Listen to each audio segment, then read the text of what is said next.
کل عرض کیا گیا تھا کہ غار ثور کے اندر یہ دونوں حضرات 3 دن تک رہتے ہیں، 3 دن اور 3 راتیں وہاں گزرتی ہیں۔ رات میں حضرت اسما رضی اللہ عنہا کچھ کھانا لے کر چلی جاتی ہیں،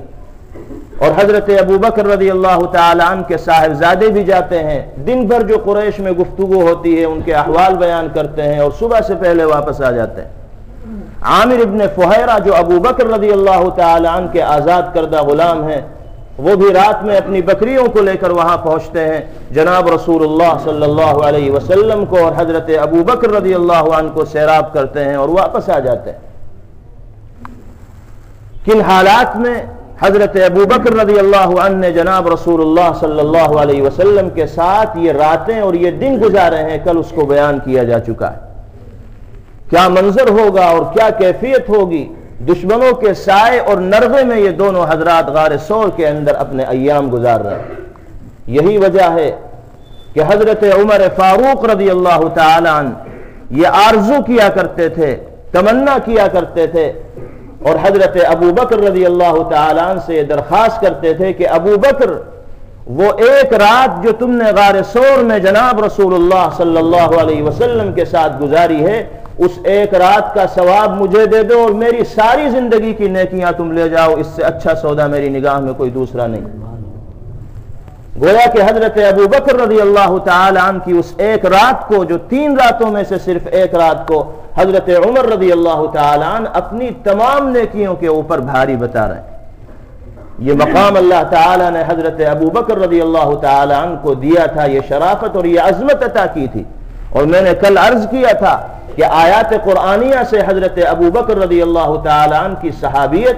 حضرت ابو بکر رضی اللہ تعالی عنہ کی شرافت اور عظمت صراحتاً ثابت ہوتی۔ اس لیے ان لوگوں کو عقل کے ناخون لینے چاہیے جو نعوذ باللہ حضرت ابو بکر رضی اللہ تعالی عنہ کی شان میں گستاخیاں کرتے ہیں یا ان کو منافق قرار دیتے ہیں۔ اگر کہیں مول سے عقل ملتی ہوتی تو ان کو خرید کر عقل دے دی جاتی اور یہ بتا دیا جاتا، یہ سمجھانے کی کوشش کر دی جاتی کہ جس انسان کو اللہ نے اپنے محبوب کی رفاقت کے لیے منتخب کیا ہے، اس سے زیادہ مؤمن مخلص کوئی دوسرا نہیں ہو سکتا۔ وہ انسان بدعقل ہوگا، بدفہم ہوگا جو حضرت ابو بکر صدیق رضی اللہ تعالیٰ عنہ جیسی محترم شخصیت کو منافق قرار دے رہا ہوگا، اپنی عاقبت کو برباد کر رہا ہوگا۔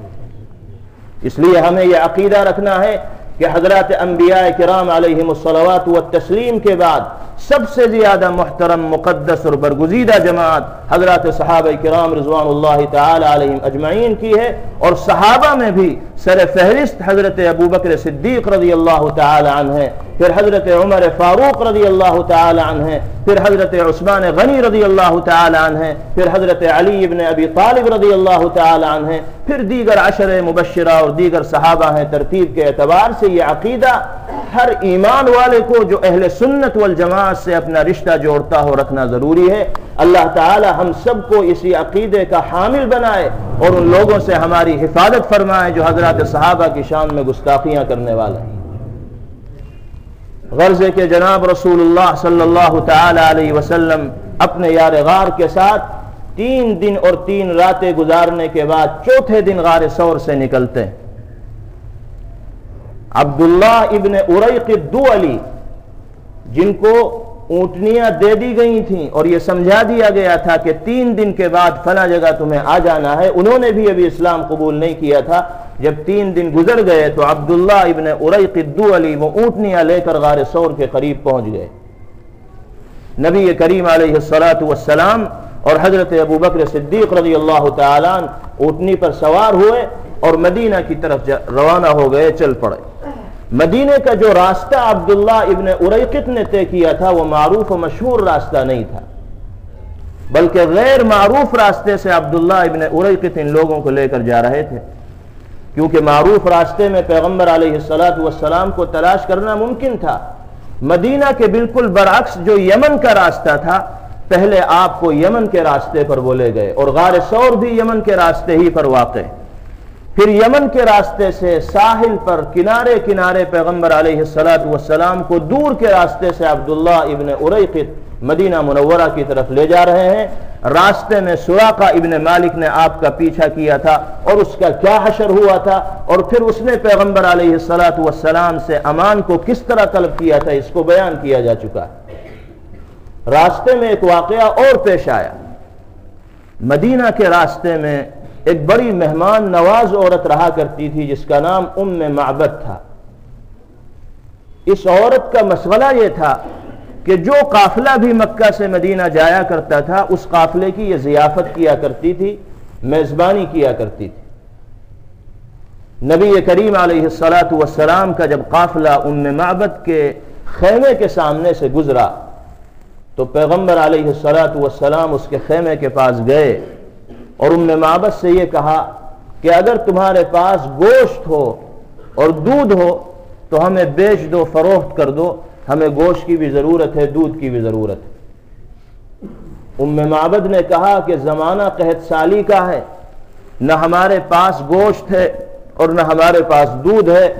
اگر یہ چیزیں ہمارے پاس ہوتی تو آپ کو کہنے کی ضرورت نہیں تھی، ہم تو ویسے ہی آپ کی ضیافت کر دیتے، میزبانی کر دیتے، لیکن مجبوری یہ ہے کہ کوئی چیز ہمارے پاس ایسی نہیں ہے جس سے ہم آپ کی ضیافت کر سکیں۔ نبی کریم علیہ الصلاۃ والسلام نے دیکھا کہ خیمے کی ایک جانب ایک بڑی کمزور اور لاغر بکری کھڑی ہوئی، اتنی کمزور ہے کہ اس کا پیٹ بھی کمر سے لگا ہوا ہے۔ پیغمبر علیہ الصلاۃ والسلام نے پوچھا کہ یہ بکری یہاں کیوں کھڑی ہے؟ تو ام معبد نے جواب دیا کہ اصل بات یہ ہے کہ ہمارا جو ریوڑ تھا بکریوں کا وہ تو چرنے اس وقت گیا ہوا ہے، یہ بکری اتنی کمزور ہے کہ اس کے اندر چلنے کی بھی سکت نہیں ہے، اس لیے یہ ریوڑ کے ساتھ نہیں جا سکی۔ اگر ریوڑ کے ساتھ اس کو بھیجا جاتا تو یہ پیچھے رہ جاتی، ریوڑ آگے نکل جاتا اور اس کو جانور جو درندے ہیں وہ کھا جاتے، اس لیے ہم نے اسے یہیں باندھ رکھا ہے، ریوڑ کے ساتھ اس کو نہیں بھیجا۔ نبی کریم علیہ الصلاۃ والسلام نے ام معبد سے کہا کہ کیا تم ہمیں اس کی اجازت دو گی کہ ہم اس بکری کا دودھ دوہ لیں؟ ام معبد حیران و ششدر ہے، کہنے لگی کہ بکری کی صورتحال آپ دیکھ رہے ہیں، تھن اس کے سوکھے ہوئے ہیں، پیٹ اس کا کمر سے لگا ہوا ہے، اور آپ کہہ رہے ہیں کہ میں اس کا دودھ دوہ لوں گا، یہ کیسے ممکن؟ پیغمبر علیہ الصلاۃ والسلام نے فرمایا کہ تم اجازت دو، تمہارا کام تو اجازت دینا ہے، اگلا کام ہمارا ہے، ہم دیکھیں گے کہ دودھ ملتا ہے یا نہیں ملتا۔ تو ام معبد نے کہا کہ اگر آپ دودھ دوہ سکتے ہیں تو بکری حاضر ہے، لے لیجئے، میں تو مہمانوں کی میزبانی کرتی ہوں۔ چنانچہ جناب رسول اللہ صلی اللہ تعالی علیہ وسلم اس بکری کے پاس تشریف لے گئے، بسم اللہ پڑھ کر اس کے تھنوں پر ہاتھ پھیرنا تھا کہ تھن دودھ سے بھر گئے۔ وہ بکری جس کے تھن بالکل سوکھے ہوئے تھے اور طاقت لگا کر بھی اگر نچوڑا جاتا تو شاید ایک قطرہ بھی نہ نکلتا، لیکن اللہ نے اپنے محبوب کی زبان میں اور ہاتھ میں ایسا اثر رکھا تھا کہ پیغمبر علیہ الصلاۃ والسلام نے بسم اللہ پڑھ کر تھن پہ ہاتھ رکھا ہے اور تھن دودھ سے بھر جاتے ہیں۔ نبی کریم علیہ الصلاۃ والسلام کہتے ہیں ام معبد سے کہ برتن لے کر آؤ۔ ام معبد اتنا بڑا برتن لے کر آتی ہیں جس میں 6-7 آدمی شکم سیر ہو کر دودھ پی سکتے ہیں۔ نبی کریم علیہ الصلاۃ والسلام دودھ دوہنا شروع کرتے ہیں یہاں تک کہ وہ برتن بھر جاتا ہے۔ پیغمبر علیہ الصلاۃ والسلام کہتے ہیں ام معبد سے کہ پیو،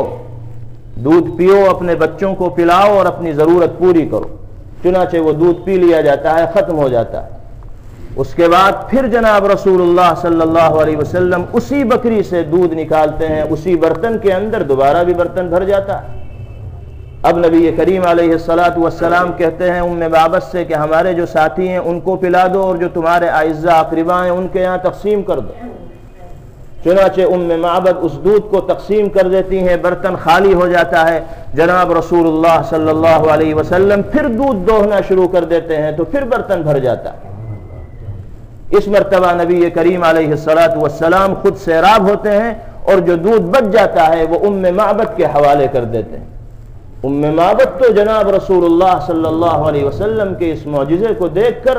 گرویدہ ہو جاتی ہیں، فریفتہ ہو جاتی ہیں اور پیغمبر علیہ الصلاۃ والسلام کی عاشق زار بن جاتی ہیں۔ نبی کریم علیہ الصلاۃ والسلام ان کو بیعت کر لیتے ہیں اور بیعت کرنے کے بعد آپ وہاں سے آگے تشریف لے جاتے ہیں۔ شام کا وقت ہوتا ہے، تو معبد کے شوہر ابو معبد گھر آتے ہیں، گھر آنے کے بعد سب سے پہلے معبد ان کو جناب رسول اللہ صلی اللہ تعالی علیہ وسلم کی آمد کا واقعہ بتاتی ہیں کہ آج تو ایسا بابرکت انسان ہمارے گھر کے اندر آیا تھا اور اس کی ذات سے ایسے ایسے معجزات کا صدور ہوا کہ ہم اس کی توقع بھی نہیں کر سکتے تھے، تصور بھی نہیں کر سکتے۔